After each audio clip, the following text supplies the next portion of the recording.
We are, as a people, inherently and historically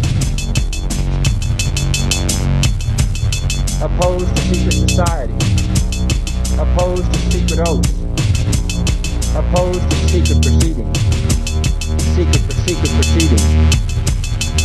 No official of my administration, whether his rank is high or low, should interpret my words here tonight as an excuse to censor the news, to stifle dissent, to cover up our mistakes, or to withhold from the press and the public the facts they deserve to know.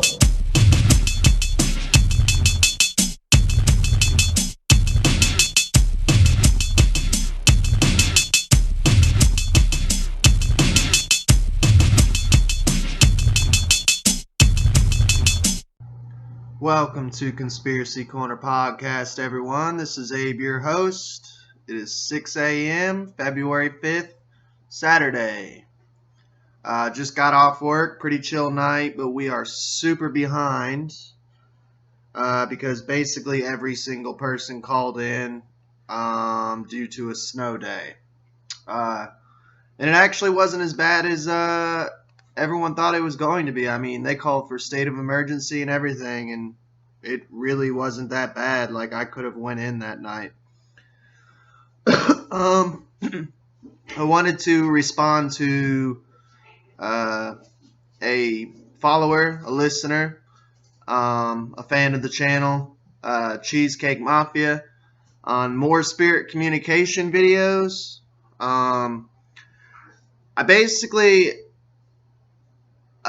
We've been honestly just focusing mainly on just the podcast. That's the direction I wanted to go with the channel. This channel kind of has went through a lot of different changes. I mean, when it first started, it was a book review channel, like way back in the day. Like, that was like 6 years ago. Started out as a book review channel, and then it got into I started just making videos on conspiracies. Just like shorter videos talking about conspiracy stuff or paranormal, ufology, stuff like that. Whatever I was reading at the time or whatever was going on in the world at the time. And then we got into ghost hunting and stuff. We would actually like to do more ghost hunting videos. Just right now, not trying to like burst your bubble or anything, but like, it's winter time in Kentucky and the weather sucks here.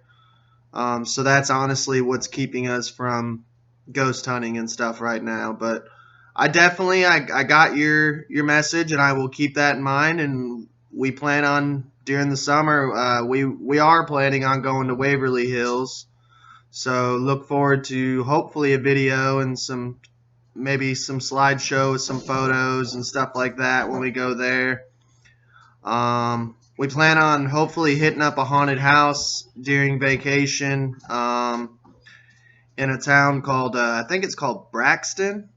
It's where there's a Bigfoot museum we're going to go to, and then it's where the Flatwoods monster landed, so we're going to go to the Flatwoods Monster Museum, and then there's a haunted house in that area also. So, should be fun. So, I got your message, and I'll keep that in mind. And, yeah, let's get on with the show. Now, this episode today is going to be covering just kind of like some cool news stories that I've been keeping up with, some recent stuff. I do like covering cryptids on this channel, so I wanted to notify you guys that there's been a Chupacabra found in western Pennsylvania. What does it mean for you? Look, there will be plenty of coverage on the 76ers blowing another massive lead against the Los Angeles Clippers last night. And this is January 22nd, so it's fairly new. While Doc Rivers embarrassed himself yet again in his post-game press conference. We could also recap the Eagles-Bucks wild card game, or God forbid, talk about how bad the Philadelphia Flyers have been. Oh, And with the lockout, there's literally no one is talking about Major League Baseball. So let's forget all Philly sports for a few minutes and go on a little vacation. This weekend, we'll travel to the far-off land of Fairfield Township in western Pennsylvania. That's where we will find Christina Eith, that's E-Y-T-H, who has stumbled upon a mysterious creature in need of desperate help. Being a far better person than most people in this toilet bowl we call planet Earth, she ventured out and rescued the poor animal.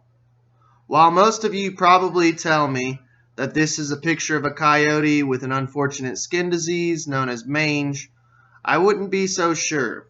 As you can tell by my name, Beer Can Brain, I am a veterinarian that specializes in identifying animals, and clearly this is a chupacabra. What is a chupacabra?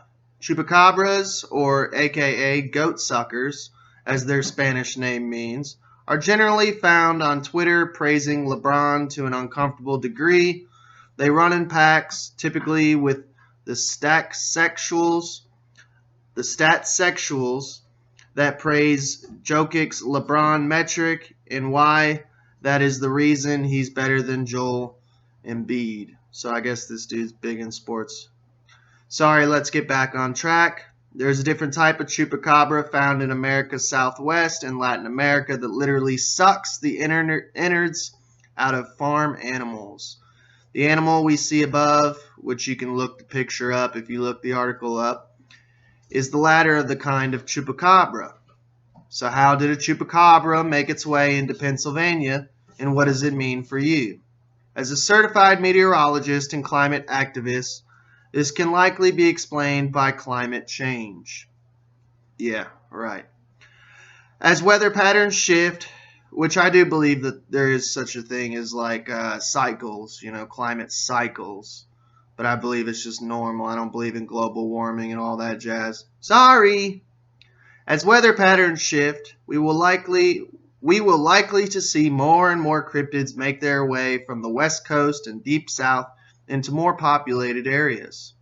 At this point, we are all thinking the same thing. Bigfoot has to be next, right, Doctor? It wouldn't surprise me in the slightest if Bigfoot came stomping into Pennsylvania sometime soon. Actually, wait a second. Bigfoot is already here. These mountains are clearly converging on Philadelphia for some unknown reason.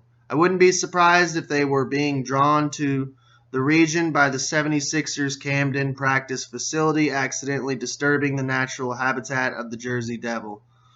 Well, the last confirmed sighting of the Devil was in 2015, and coincidentally, the Sixers unveiled the practice facility in 2015. Joshua Harris is also the owner of the New Jersey Devils. All of this is starting to make sense now, isn't it? Well, actually, probably not, but hey, it's the weekend. So yeah, they found a chupacabra in Pennsylvania. I found that kind of interesting. And there's an update, and this was 6 days ago. Update: Western Pennsylvania chupacabra escapes. Last week, a heartwarming story of a young woman rescuing a mystery creature captured the attention of the nation. The debate raged about whether the animal saved from the freezing cold by Christina Eith of Fairfield Township was a dog or a coyote. As the resident cryptozoology expert here at the Liberty Line, I knew both answers were wrong. This was a chupacabra. Now the news has broken that the chupacabra has escaped the wildlife shelter it was being housed at. Chupacabra played docile for a while, but as soon as it had the opportunity, it broke free from its cage and chewed through a window. It disappeared into the night and has yet to be seen. The wildlife shelter looking to recapture the cryptid issued a dire warning. Wildlife Works, a wildlife rehabilitation facility in Westmoreland County, is currently looking for the animal and telling people to not try to capture him on their own if they see it. Via Center Daily Times. Some people that are less savvy regarding the ways of mystery creatures and such may be surprised that this animal was able to escape. Any seasoned cryptozoology expert such as myself can tell you that one cannot simply cage a mythical beast. Otherwise, zoos would be full of Loch Ness monsters and Bigfoots. The question has become, why did the chupacabra allow itself to be captured in the first place? Occasionally, cryptids will allow themselves to be seen or captured as an omen of impending doom. The most famous example of this is the Mothman sighting in Point Pleasant, West Virginia. The mysterious creature known as the Mothman was seen on Silver Bridge shortly before it collapsed. Curiously, shortly after the chupacabra escaped from the wildlife refuge, a nearby bridge collapsed in Pittsburgh. How nearby? Just take a look at the map. And if you look at the map on the article, you can check it out.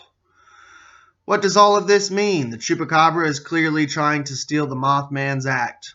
We could be looking at some kind of crypto lawsuit.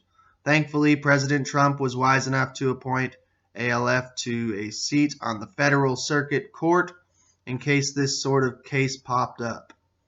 It's likely that we've seen the last of this chupacabra. I fully expect whatever sample was taken to come back inconclusive from whatever lab they send it to. That's how these things usually go. So yeah, and I'll post a picture of it, the chupacabra. I thought that is kind of fun and kind of neat. Little cryptozoology for you all. But let's get on with the next story.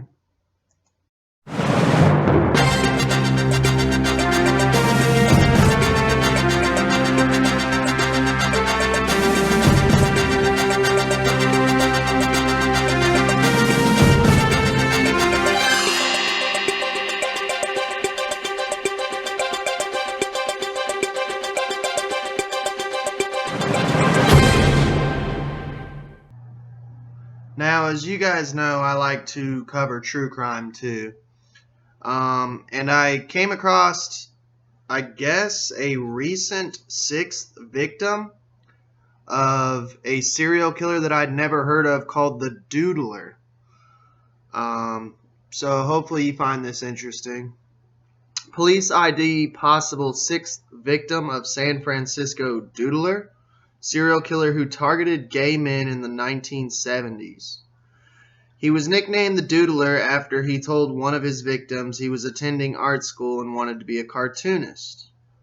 The San Francisco Police Department has identified a 6th victim linked to a series of murders of gay men in San Francisco in the 1970s.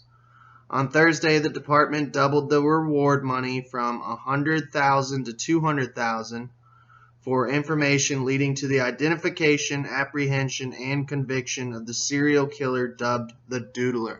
So this dude has not been caught. Police previously identified 5 victims of the Doodler, but on January 27th, the 47th anniversary of the first killing, announced that Warren Andrews may be the 6th victim of the notorious serial killer. Hit me up in the comments, too, if you've heard about this dude or if you guys know any good documentaries to check out. And I wouldn't mind doing like a deep dive and actually doing a whole episode just on this guy because I love covering true crime, you know. Andrews, 52, was assaulted and found unconscious on April 27th of 1975 at Land's End, a San Francisco park near the Golden Gate Bridge. He died several weeks later. The Doodler's victims were killed over an 18-month span and their bodies discovered in remote locations around San Francisco. Police believe the Doodler found his victims at diners or gay bars in Polk Gulch, the Tenderloin, and the Castro, luring them to a park or a beach before killing them. And this is a new article too, so the Doodler's first victim was 50-year-old Gerald Kavanaugh, who moved to San Francisco from Canada and was working as a furniture finisher when he was attacked on January 27, 1974, on Ocean Beach. His next victim was 27-year-old drag queen star Joseph J. Stevens, who was discovered in Golden Gate Park 6 months later. Also killed were 31-year-old Klaus Christman on July 7, 1974, Vietnam hero Frederick Capen, 32, on May 12, 1975, and Harold Goldberg, 66, who was killed on June 4, 1975. The victims were stabbed to death except for Andrews, who was beaten with a rock and a tree branch, UPI reports. In July 1975, 2 more men were attacked within 2 weeks of each other in the Fox Plaza apartments but survived. One of the victims told police he met his attacker at a truck stop diner near Market and Church Streets after the clubs closed. Quote, "The suspect was drawing animal figures on a napkin," according to the police press release. The suspect commented to the victim that he was attending art school and was studying to be a cartoonist. The victim believed the suspect to be skillful in drawing as he himself had a background in art. The second survivor spent the most significant amount of time with the suspect in October 1975. The survivor gave detectives specific suspect information which generated a composite of the suspect, and I will share that if you're watching on YouTube. Soon after a sketch was released, police got a tip with the name of a suspect and a vehicle plate. More calls followed with information about the same man. Police said the suspect was interviewed in January of 1976 and believed to be a strong suspect. This same person interviewed by police in 1976 is still the focus of our investigation in 2022, the release states. So they think they got this guy, but it's still the same suspect, but they can't prove it. The Doodler hunted in gay bars, took them out, and killed them actually for being gay, San Francisco Chronicle reporter Kevin Fagan previously told People magazine. Fagan, a Pulitzer Prize-nominated reporter, hosted an 8-part podcast about the killings with private investigator Michael Taylor in 2021. Fagan said the cases didn't get much media attention in the 1970s because the victims were gay men. "We still had sodomy laws on the books," he said. "You could still bust guys for being gay, essentially. Society wasn't really tuned in. Media wasn't really tuned in. So it kind of slipped under the waves. It's really a spotlight on a less developed time in history." Investigators asked anyone with information to call SFPD's 24-hour tip line at 415-575-4444 or text a tip to tip 411. And that phone number is 415-575-4444 or text a tip at tip 411. So there you have it. I thought that was interesting. I like true crime, and like I said, if you guys know about the Doodler, hit me up in the comments. I've never heard of him before, but I like true crime, and it sprung my interest, so figured I'd share it with you all.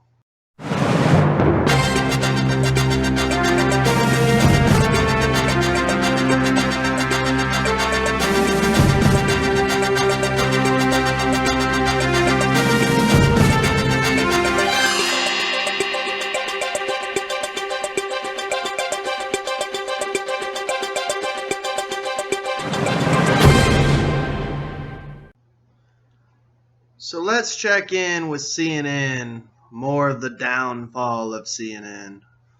Jeff Zucker resigns from CNN. Oh shit, hang on, technical difficulty. That was weird, man. My phone just restarted. Uh-oh, they're listening. Jeff Zucker resigns from CNN after relationship with top executive. I'm sorry, but I love reporting on these CIA Operation Mockingbird failures. It just makes my day. The relationship came up during the network's investigation into the former anchor Chris Cuomo. "I was required to disclose it when it began, but I didn't," Mr. Zucker wrote in a memo to colleagues.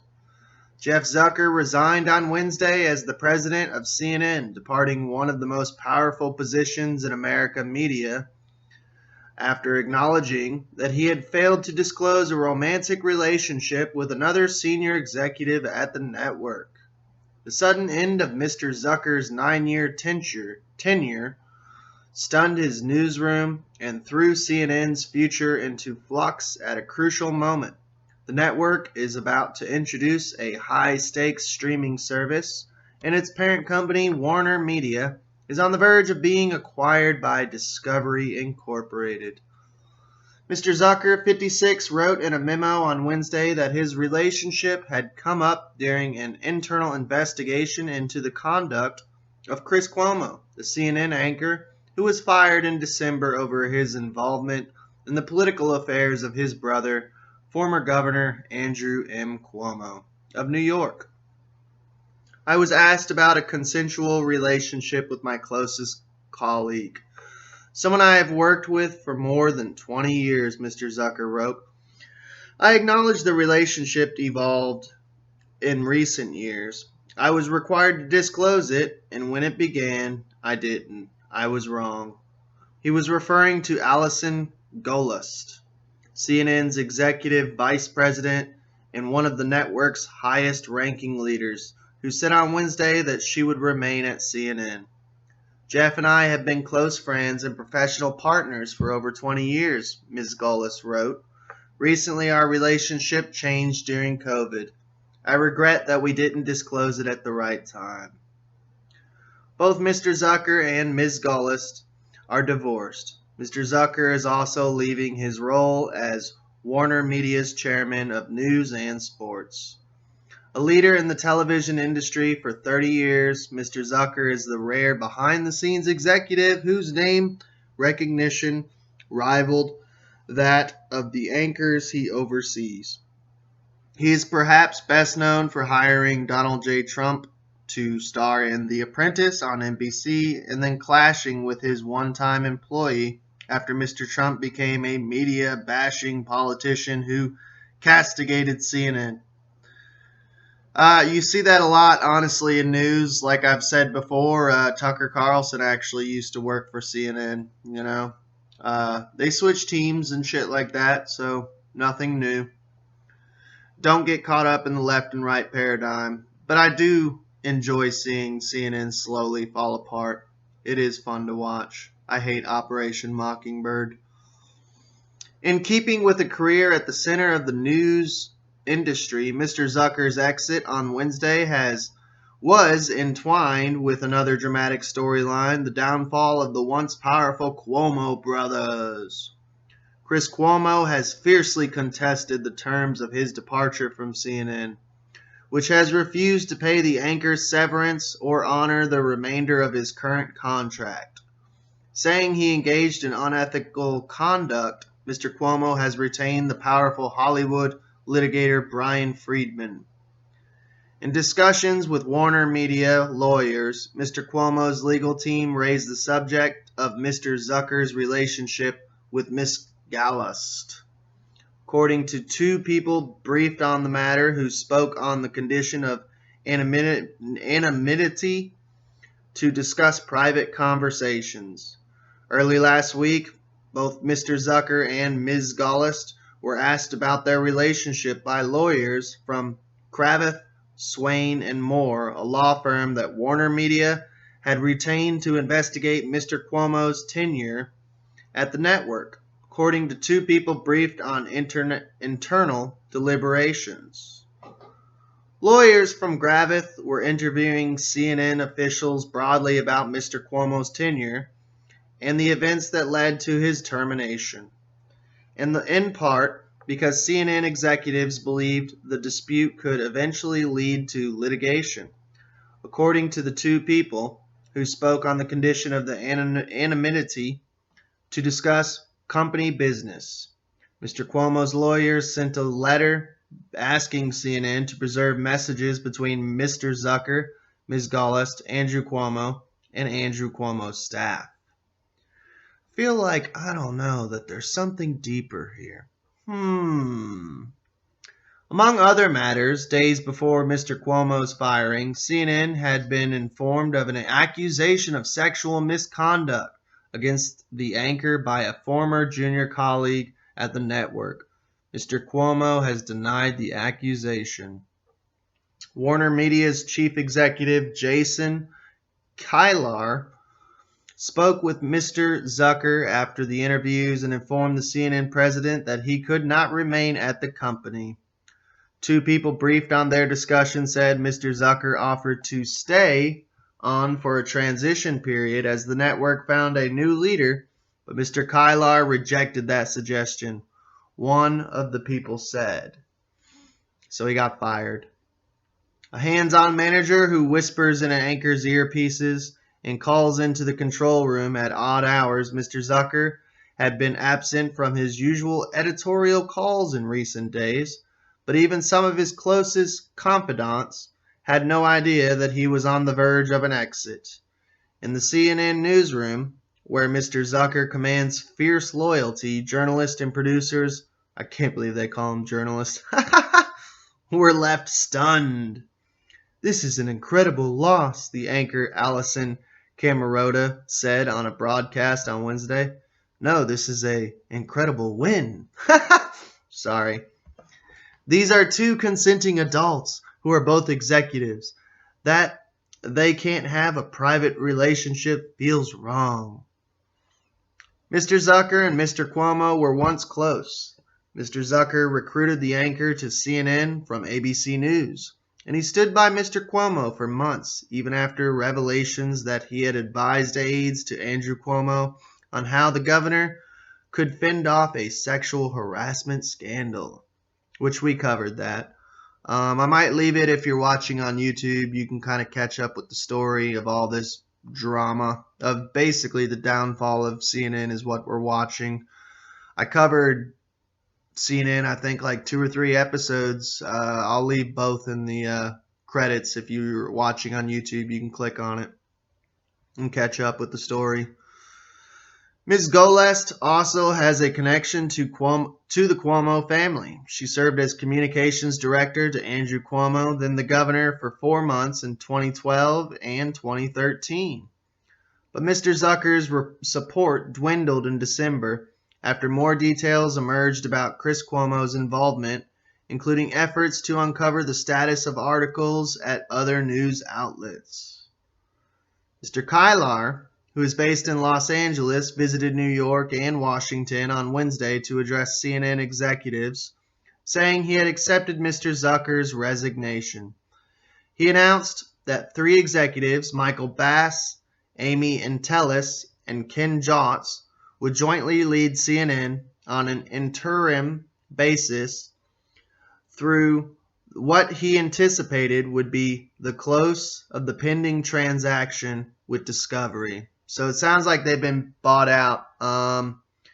It was up for grabs for a minute, man. And me and like a bunch of my coworkers were like, dude, how hilarious would it be if like Alex Jones had bought it? I don't know. That would make my fucking day.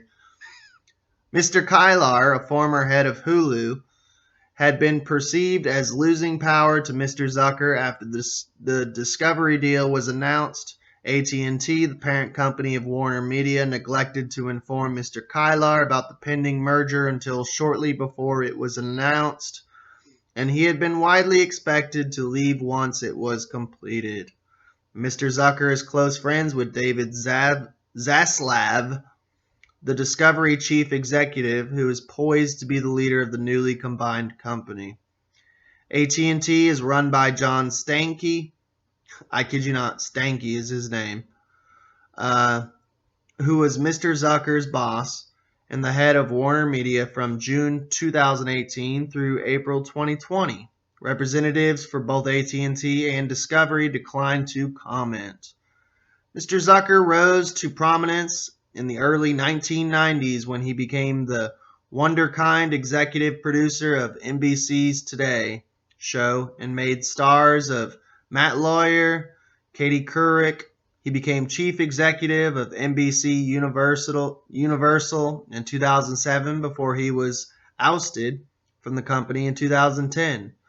Battling a series of medical ailments throughout his career, he began a comeback by joining CNN in January 2013, eventually becoming a public face of the network in part because of his complex relationship with Mr. Donald Trump.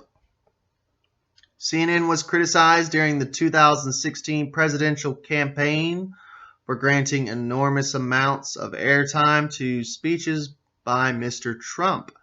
But as Mr. Trump hardened against CNN, he publicly vilified Mr. Zucker and often joined his supporters in chants of CNN sucks. Sorry, it does. I'm not a Trump-tard or a Q-tard, but I do kind of miss that type of shit from Trump. Making the network a symbol of what he called a biased press. CNN itself brought on anti-Trump commentators, and its programming titled toward more opinionated territory under Mr. Zucker's reign. Mr. Trump celebrated Mr. Zucker's resignation on Wednesday, claiming in a statement that Mr. Zucker had been terminated for numerous reasons, but predominantly because CNN has lost its way with viewers and everybody else. He's not wrong. He ain't wrong. Fox News, whose coverage is often criticized by CNN commentators, also featured Mr. Zucker's exit on Wednesday, running a headline at the top of its website saying, "He resigns in disgrace." An accompanying article said Mr. Zucker had personally allowed CNN to drift from a just the facts news operation to a hyper-partisan opinion platform. In recent months, Mr. Zucker had been focused on the shaping of CNN Plus, a subscription streaming service that is set to begin this spring in a major financial bet for Warner Media. People actually going to pay for that bullshit? It's like literally paying for shit. Sorry, pardon my French, but like you're literally buying turds. Mr. Zucker was involved in enticing big names like Eva Longoria, the NPR star Audie Cornish, and the former Fox News anchor Chris Wallace to join the fledgling streaming network. See? That proves my point right there too. They switch, man. They switch teams all the time. This is why I tell people, do not fall for the left and right paradigm. Tucker Carlson used to work for CNN. Now he works for Fox. This dude used to work for Fox. Now he's signing on to CNN. It's two wings of the same bird, man. They're all on the same fucking team, dude. CNN will now proceed to an uncertain digital future without a longtime leader at the helm. Together we had 9 great years, Mr. Zucker wrote in his memo on Wednesday. I certainly wish my tenure had ended differently, but it was an amazing run, and I loved every minute of it. But we'll leave off right there. I hope you all enjoyed. Please like, share, and subscribe. And if you're not tuning in on YouTube, please subscribe on YouTube. It's Conspiracy Corner Podcast. The profile picture is a bunny rabbit with a samurai sword. And you can also find us if you want to listen on audio only to save your phone battery, or if you're working around the house. It can go in sleep mode. You can find us on Breaker, Google Podcasts, Radio Public, Spotify, Anchor, and BitChute. Thank you for tuning in, and you all have a good day. We are, as a people, inherently and historically opposed to secret society, opposed to secret oaths, opposed to secret proceedings. No official of my administration, whether his rank is high or low, should interpret my words here tonight as an excuse to censor the news, to stifle dissent, to cover up our mistakes, or to withhold from the press and the public the facts they deserve to know.